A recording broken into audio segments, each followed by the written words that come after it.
Hi everyone, welcome back to the Denied by the Crossbar podcast. I'm your host Daryl, and I'm here today with Reese. How you doing, Reese? You good? I'm good. Can't complain. Very good. Yeah. Yeah. Okay, so we've had Arsenal with a last-minute winner.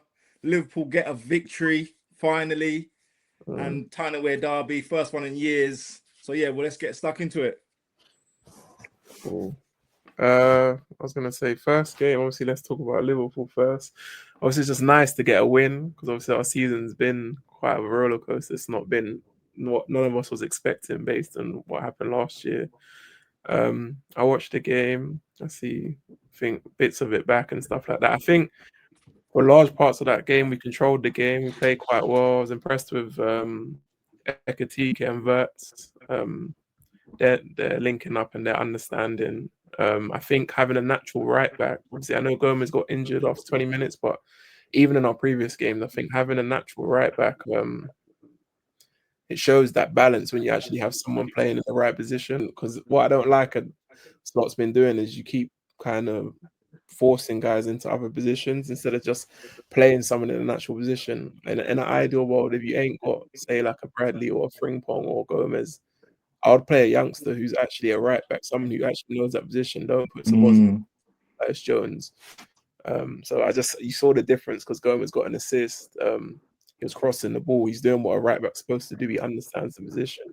But I think we played quite well. Don't get me wrong, Brighton definitely had a lot of chances and still opened us up quite a bit. We're kind of lucky with Allison saving us and whatnot. And obviously, the last half an hour, we were kind of hanging on at times. So I'm just happy we got a win. I just want to kind of see us try and see if we can go on a run of getting a few wins together and building that confidence throughout the team. Yeah, it was a good little win to be honest. We got Spurs next, Spurs away, then Wolves at home and Leeds at home. So hopefully we can build a bit of momentum, get a few victories on the go. But yeah, I was impressed with Ekatike. That was probably one of the best games I've seen Verts. I feel kind of sorry for Verts, because he does actually put a lot of effort into the games. He tracks back, covers runners, chases back, presses a lot, tries little flicks and tricks that normally work. It's just some of the teammates just aren't putting it away. So you could have had quite a few goals and assists this season. But Ekatike, man, keeps scoring. Looks really good. So impressive with him. The thing with Ekatike as well is a lot of people were skeptical. They thought maybe he's not ready or he's been playing in Germany, the Farmers League or whatnot. And because we got Isak for the amount of money we got him for, and because he's already Prem proven, a lot of people thought he's just going to be a backup. But what I like about his mentality is he's not here to make up the numbers. He's actually come here because he rates himself. He believes he's one of the best, similar to like how Jota came in a few years ago. Obviously, rest in peace. When it was Bobby and Mane and Salah, he didn't just see it as I'm just going to be a squad player. I'm going to force my way in because I know I'm Into that. that trio, break that trio up. Yeah. If you believe in yourself, that's what it is. That's how it should be. It shouldn't be, oh, when I come to a team, oh, I don't know if it's going to work out or I'm just going to be a squad player. Obviously, it's going to be competitive because you're going up a level and you're going to a better team. But if you believe in yourself, you just got to take your opportunities. And I think Isak will come good, but I do think long term, I think Ekatike, we've got a really talented player there because I do think he is, what's the word I'm looking for? I think he's got more to his game than Isak. I think Isak's mainly a goal scorer, whereas I think Ekatike can link the play. He's involved in the game a lot more. I saw some stats and you could see a lot of his stats are kind of double of Isak because he's more involved in the game. More involved. Yeah. More involved in the game. Yeah, I remember making videos on TikTok when we were signing, when it was going to sign either or either, and we thought we were going to get one or the other. And I remember saying, I think long term, right now, Isak might be better. I think long term project, I think Ekatike has got more scope. He's got more potential than, like I said, plays the left wing if he can, drops short for the ball, holds it up and plays on. I think he's an all round, will be a better player in time. Yeah. No, I But yeah, agree. I think man. he's got a much higher ceiling. I think Definitely. So, what did you think about the Mo Salah reception? I thought it was quite good. It was nice seeing everyone singing his name, giving him a nice reception back. What did you think about it? I thought it was very positive. He looked happy as well. I was not surprised. I expected the fans to be behind him. I thought when he came on, he did quite well. He didn't look like someone to me that wants to leave. Yeah, I mean, yeah.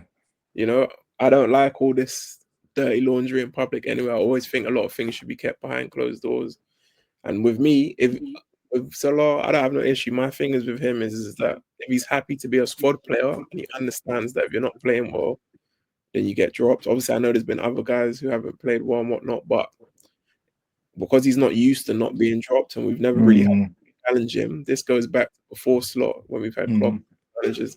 You've kind of built a monster there because he's used to playing all the time. But from what I saw when he came on, he looked bright. He was linking up well, and he wasn't being as greedy. So if he can kind of keep that same attitude and put the team first, that's what it's about for me. You got to include the other guys like Vert, like Isa, because these guys are the future. They're the guys kind of passing the torch too. So yeah, I thought the reception was very warm, and he looked like he enjoyed it. He looked a little emotional, but yeah, I wasn't surprised. I expected the whole stadium to be jumping and to be behind him. What did you think? Yeah, I thought I'm glad I knew the reception from the fans would be good, but I like that there was no murmurs or anything. They just sang his song. He looked happy, and I thought, like you said, he looked really. I don't know how can I put it without saying not look. He didn't look greedy at all. He looked like he was trying to put everyone in. Every time he got the ball, there was no, I'm going to try and be a bit greedy here or whatever, so I'll take it on my own. He just tried to put people in, play a natural, fluent game, and I think that's what he needs to be. But like you said, I agree with you. He needs to accept that if he's not playing well, he's going to be taken out the limelight. And I think I can understand there's a problem because Konate's playing terribly, but the reason why we can't drop Konate because we've got no other centre back. But he's probably looking at it thinking, well, Konate's playing rubbish. How come he's starting every game? Am I getting the one that's getting the blame? Do you know what I'm saying? I think that's what's part of the problem, you know. But the problem is we ain't got another central defender to replace Konate with. That's true. I think there's a few players as well. I think McAllister's not been great this season, but we've got a lot of midfielders there. But for whatever reason, McAllister seems to be one of his favourites, and so is Gakpo. Yeah, much connection. But what I noticed, which was a difference, is that did you see how kind of more fluent we were without Gakpo because he didn't have that predictability where he's always cutting in. Always cuts in. We need something else. We missed. Yeah. It was kind of refreshing to have playing that have a few ideas. They have more than one trick.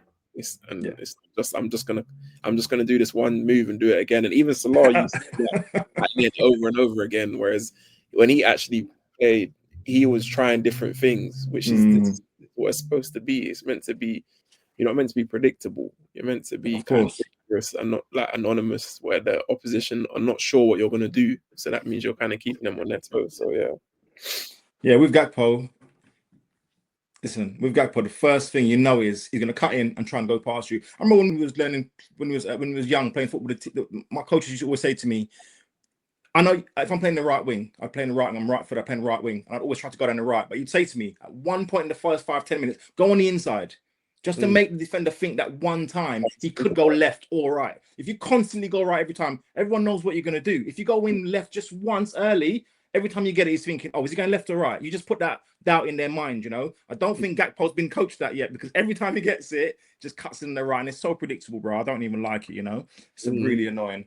But enough of Liverpool now. Let's move into Arsenal. Arsenal 2, Wolves 1. Mad game. Arsenal didn't play really well. They got a 95th minute winner. Jesus, I thought they're going to draw, you know, but 2 own goals gets them the win. You know what's funny? I'm in a football group, which is like it's like a betting group. So you basically put like £10 in, and then you pick a team each week in it. And if your team goes through, then you keep going through, and then obviously eventually, depending how long it lasts, like the most recent one was probably it was going for 4 or 5 months, and then obviously you'll win the jackpot if it gets down to the last one, or you split it if it's the last 2 or 3, if that's what you agree to do. But I picked Arsenal, so when it Wolves equalized, I was like, right, I'm gonna go out in the first round. I know they didn't really play that great. They kind of looked like they got out of jail, but they weren't that great. But what I will say is that those are the type of games that you kind of need to win when you look back on the season, in terms of to say, if you want to be champions, it's the ugly wins. It's not the glamorous, the comfortable wins. It's the hard fought ones. So yeah, they weren't great, and they'll probably sweating a bit, some of their fans. And I know from what I see from streaming that a lot of them weren't happy, even though they won. They weren't happy with the performance, which I understand. The most important thing is you won. Look at what you did well, what you didn't do well, and then look at how you better. for me. Wolves were unlucky not to get a point because they played quite well considering they're at the bottom, and they've not really had a great season. It's been very downward for them, downward spiral for them. But I think they played well. They hung on in there, and they kind of deserved to get sank out of the game. But this is what happens. Yeah, big up to Wolves. They defended well. They made a game of it. As in, like, obviously, when they were losing 1-0, I think it was the 90th minute they scored. They went for it. They got their goal. But they gave it a good effort. They was unlucky though. I thought they probably thought to themselves, right, we've got a point.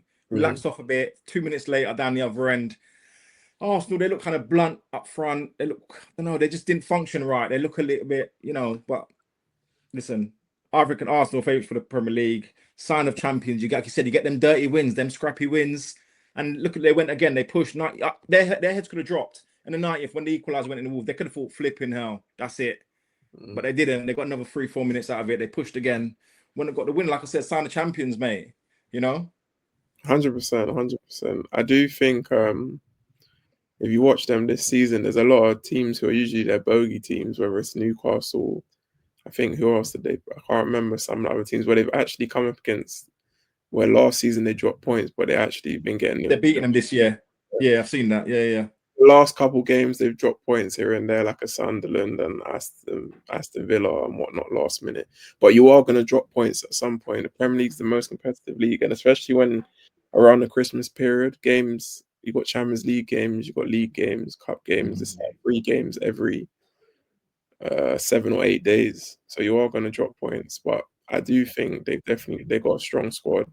They look hungry as well, and I think it's more or less theirs to lose. Obviously, Man City are there or thereabouts as well. They're playing quite well, but I think as much as I don't want Arsenal to win it, at the same time I have to be honest. The table doesn't lie. They've been the best team. That's my top. So yeah. I think it's a tough one. I think they're favourite. They got a lot of squad depth now. They obviously they got defenders missing. Saliba was back yesterday. Gabriel's still missing, but they got a big squad. I think they got the best squad in the Premier League. They showed character from last week. Last week they lost to Villa. They were distraught. You can see the fans having a meltdown. Players having getting all upset, but they bounced back with a win. What else could they do? Doesn't matter if it's scrappy or not. A win's a win, Facts. Okay, Burnley 2, Fulham 3. Another loss for Burnley. Fulham bounced back. You know what? Last week I watched the game against Crystal Palace, and they didn't actually deserve to lose that game. They could have won the game 2 or 3-1. They ended up losing the game at home. So yeah, Fulham got a good win, deserved win, 3-2. Was it 3-2 Fulham and Burnley? Yeah, they went 3-1 up, and I think the 80 something late 80th minute, 80 something. Burnley got brought back to 2. The first 45 where it was round 1-1. Yeah. Obviously, Burnley at times they do play a bit of nice football, but the problem they've got is that you're coming up against better teams. So for me, a lot of the time you can understand when they had a Sean Dyche why he kind of plays that more defensive football where it's about getting results. I just think they're coming up against better teams. Ultimately, they're probably going to go back down. I expected Fulham to win that game. Yeah, I just think are a better team. Obviously, it was close, back and forth, a high scoring game. I didn't expect it to be high scoring, but I think Fulham just edged it with their quality as well. They've got good players. Yeah, I agree. Fulham just edged it. They've got them quality. Harry Wilson has been immense the last few games. Did you see that goal last week? Yeah, no, he's a talent. 1-2 and a little dink on the outside of the left foot. That's class. And he's got a beautiful left foot as well. I think he's an ex-Liverpool player. Ex-Liverpool boy, come on. I got to throw that in there. You get me? I know the history, but he's one, when I'm not watching Liverpool, that's someone I always keep an eye on. Same. He's such a good, polished player, like well-rounded. And for me, he's always improving and getting better. That's what I've noticed. Like, always had that wonder of a left foot as well. I do think Fulham will around one of those teams where he's always going to play. I think that's his level, and he's actually does well for his country as well. I think he's one of their shining lights too. So yeah, he's a top little player. I really like him. But Burnley, they're on 10 points, and if you start looking up table, I think besides Leeds, who are like 2 or 3 points above them, they're starting to they're starting to get a gap there. That's going to be I think 8 points up now. Yeah. From next team, which is Forest. I think Forest are like 7 or 8 points now. So I think it's going to be out of those bottom 4. So Burnley are literally fighting Leeds, I reckon, for that last spot. I think Burnley are going to go down, They just conceded a lot of goals, man. But they got Bournemouth in their next game away, then Everton. Don't know where the points are coming from, bro. Right. Is it Everton away or at home? They got Bournemouth away and then Everton at home. Might be able to get something at Everton. Maybe Bournemouth. I don't see them getting anything. I think that's a comfortable win for Bournemouth. Routine victory for me. But yeah, I just think it's the style of play ultimately, and you ain't really got the squad. You're too open, too expansive. If I was managing a smaller team, I want to play football. Of course, you want to have an identity, a style of play, but I'm only going to play football against teams that I think are on a similar level. If I'm coming up, that's way better. A big one, the big team, one of the big six. They're going to have the ball. They got 5 or 6 elite players. I'm going to try and set up to stifle, and then when you do counter or you get 1 or 2 chances for me, because it's the results business at the end of the day. Until you're able to build your squad and get it, that's why I kind of rate. If you look at many years ago, a Stoke, even a Brighton when they've come up, especially Stoke, they were in the Premier League for a number of years because Yeah. they played a certain way that wasn't pretty, but they got results when they had Tony Kept him in Pulis, the league. and it kept them in the league for like a period of time. Excuse me. Yeah, it's looking big ask for Burnley to stay up, you know. And even though I like Scott Parker, I don't know if he's got the credentials. I don't know. I've seen him take down teams. I've seen him take that Fulham up, take him back down. I see him get sacked at Bournemouth. I just don't know. Some managers are just championship level. You know, I'm not being disrespectful. I just think some managers can't cut it in the Premier League. Some of them just can't. I think he might be one of them, you know. But yeah, we'll see. We'll see. So okay. Crystal Palace 0, Man City 3. City keep on winning with an impressive win at Selhurst Park. We know Selhurst Park's a tough place. We lost their 2-1 earlier in the season. But yeah, Haaland keeps on scoring. Got 2 today, man. Can't stop him. He's a machine, Haaland, for me.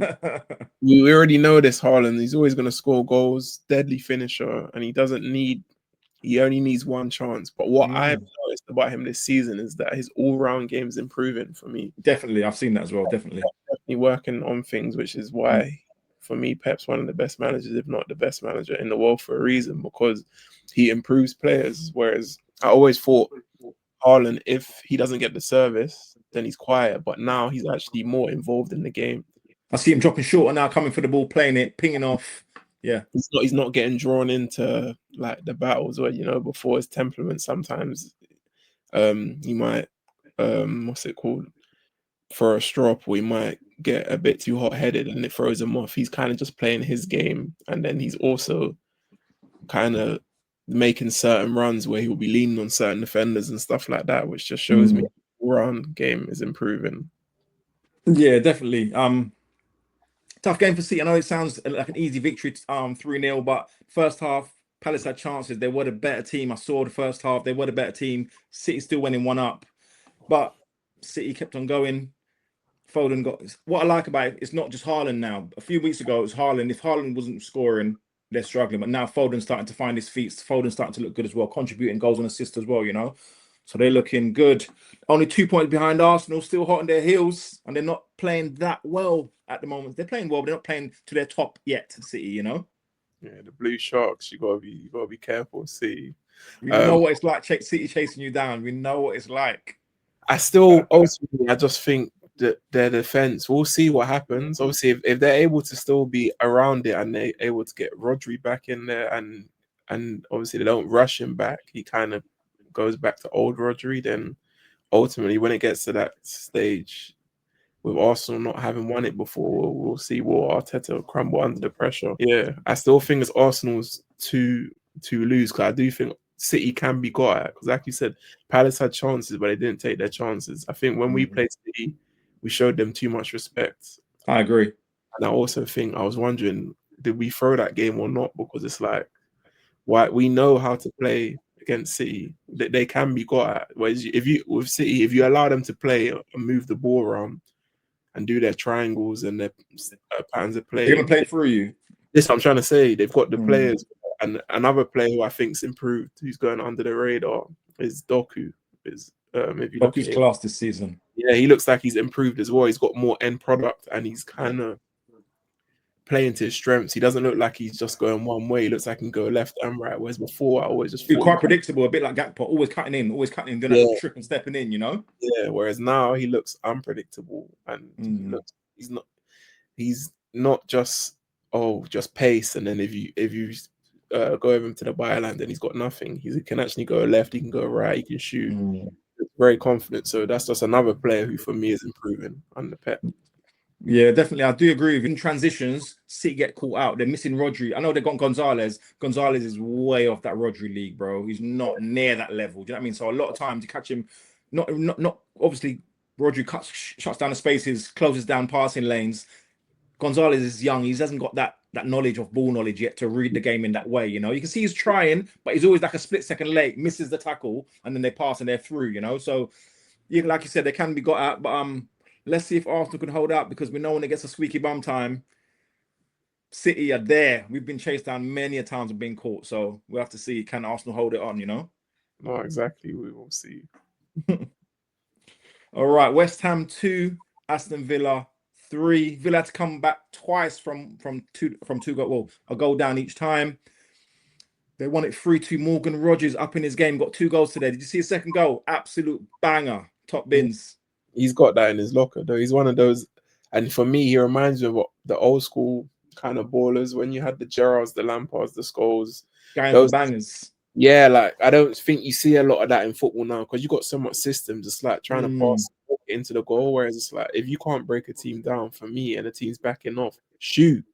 How I like that. That's how I like to play. How I see it is I want to see someone try a shot. If you've got that if you're confident enough, you've got that in your locker, take a Have shot. a go. He's someone, he always does that, which is what I like. I like that unpredictability again. Like I don't want to just pass the ball into the net. But this is the problem you've got now with systems. Everyone's kind of playing the same way. There ain't there's a lack of identity. But I think he's a talented player. He's one of their best players for me. Yeah, I love Morgan Rogers. I think he's such a good player. I love, like I said, unpredictability, shoots from way out the box when needs to, skill, creative. Do you reckon he's going to the World Cup in the 10th position or not? Obviously, we know what the problems. There's been not problems, but there's been little rumblings between Tuchel and Bellingham. So he's been playing Rogers as a 10. Do you reckon Rogers will go as a 10, or they'll go like Palmer and Foden? Who do you reckon out there? Okay, Bellingham, Foden, Rogers, and Cole as 10s. Who are you taking? 2 of them. I don't think they're taking 3. I think they'll take 2 out of that 4. Oh, I'm taking Cole Palmer. I'm taking. Oh, see Bellingham. I'll take him as an 8. I wouldn't take him as a 10.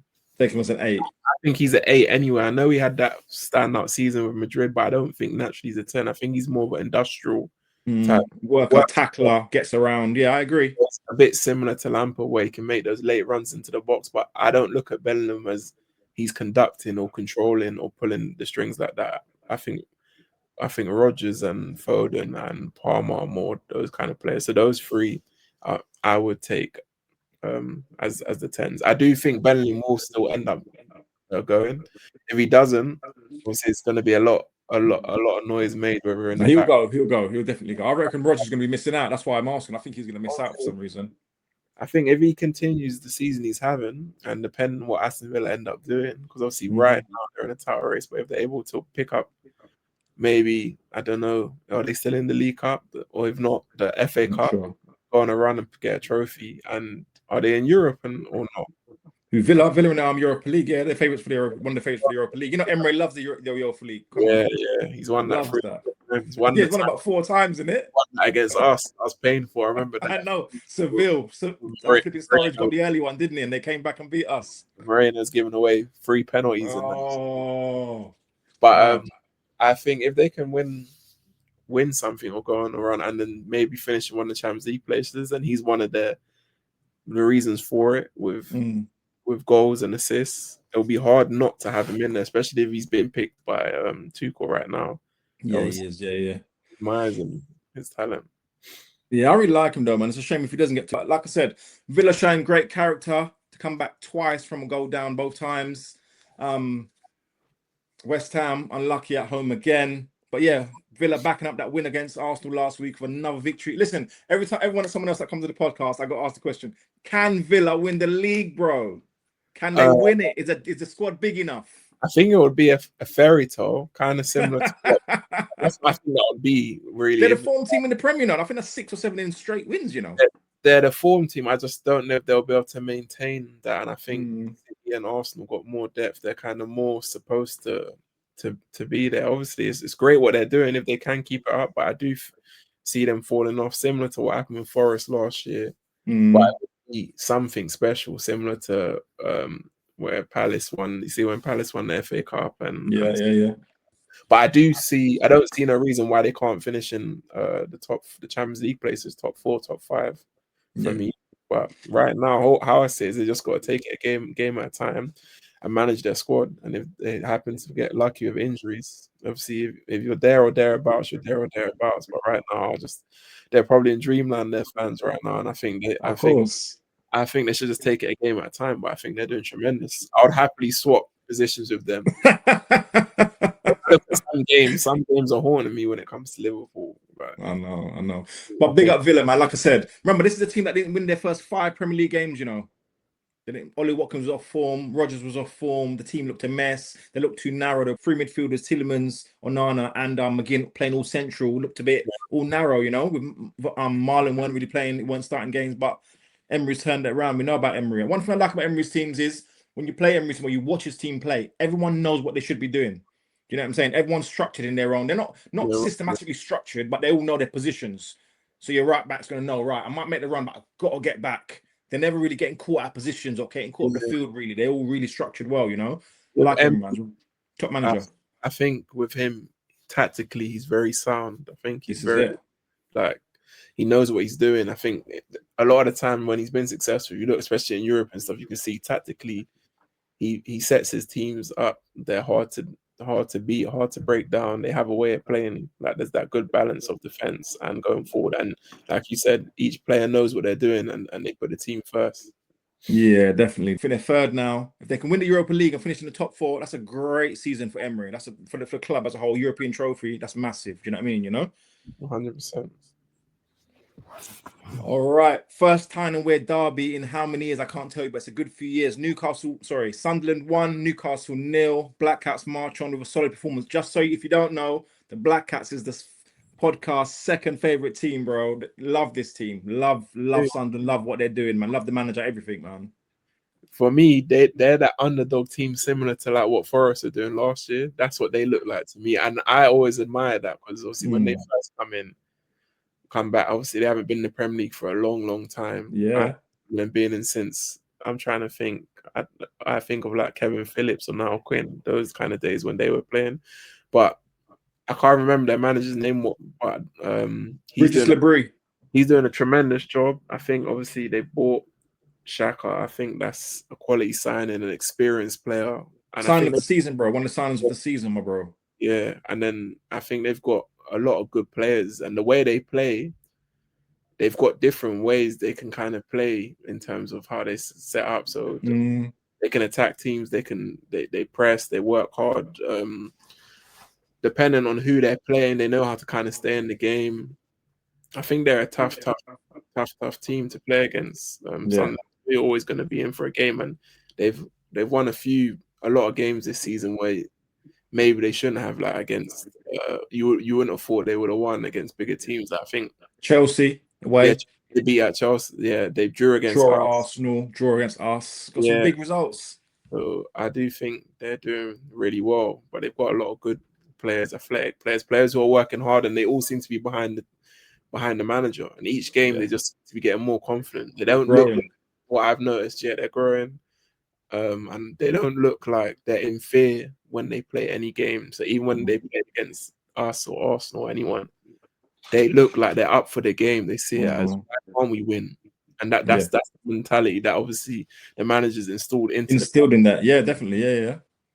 I've been really impressed with them so far, you know. But today, Tamada's own goal gave them the deserved victory. But you know what? I watched the whole game, and I tell you, they might have just won it 1-0, but every challenge, everything, there was first challenge, Mr. Challenge, second ball, first to the second ball, first to the knockdowns. I'll tell you what, I think Newcastle have got the best centre midfield in the Premier League. Joelinton, Toniali, and Guimaraes. To me, that's the best 3 combination. But Joelinton didn't play today. They played Guimaraes, Toniali, and Lewis Miley. Good little player. But I tell you what, that midfield, they didn't get bullied, but they got to run through that midfield. They got a guy called Sadiq, Listen, he's small, but he's a warrior everywhere. He was like a little Kante to me, bro. Everywhere you look, this guy's there, cleaning up, picking up, playing forward, top player. As they deserve the victory. Tough game, but in defense, they got Alderete and Ballard. They were immense. You can't listen. Anything that comes in the box, they throw their body, they throw their heads, anything. You know them ones where hardcore defenders just love defending. That's what I'm saying. They got technically they got players who are underrated and good on the ball, like the guy who's up front for them. I can't remember his name. Isidore. Yeah, but they're also all their players are very physical, so it's not like they just play pretty football and then they get found out. They're kind of got many different ways they can play. They're hard to break down. They're gonna compete for everything, and they know how to stick in and stay there. And from what I saw from this game, Newcastle, like I said, even though it was only 1-0, Sunderland kind of deserved to win that game. Definitely, 100%. Very poor. They weren't at the races, and even Bruno Guimaraes come out and even said that it weren't good enough. It was well below par. So Sunderland definitely deserved the 3 points. Yeah, definitely. I'll tell you what, though, they're sitting 7th, 4 points ahead of Newcastle. Them Geordies up there tonight, they're not going to be happy. They're looking at the table thinking, how is this team 7th and we are 14th, bro? I think they're like 11th, 4 points difference. The table never lies, though. Honestly, that's one of those rivalries as well. Newcastle and Sunderland. That's a rivalry up there. Whereas I think I heard something before that a Newcastle fan said they would happily lose every other game, and if they could only win one game, it would be that. No, the seriousness, the history behind that rivalry. Finish this season, Sunderland. I definitely think they can finish top half of the table. I can finish top half, possibly top 10. If they can finish top 10, that'd be an amazing season. Top 10, I do think, because I think I know you could still fall off, but I think if they were going to fall off, it might have happened already. Whereas they look, even if they have a loss, they don't drop bounce back. Yeah, they don't look like they're spiraling into 3 or 4 or 5 games. They always look like they're gonna pick up points somewhere, and they know how to stay in the game. That's definitely. Definitely knows how to manage, like make subs at the right time, change tactics and things like that. Yeah, man, they're a good team. They're a solid team. I'd love them to finish.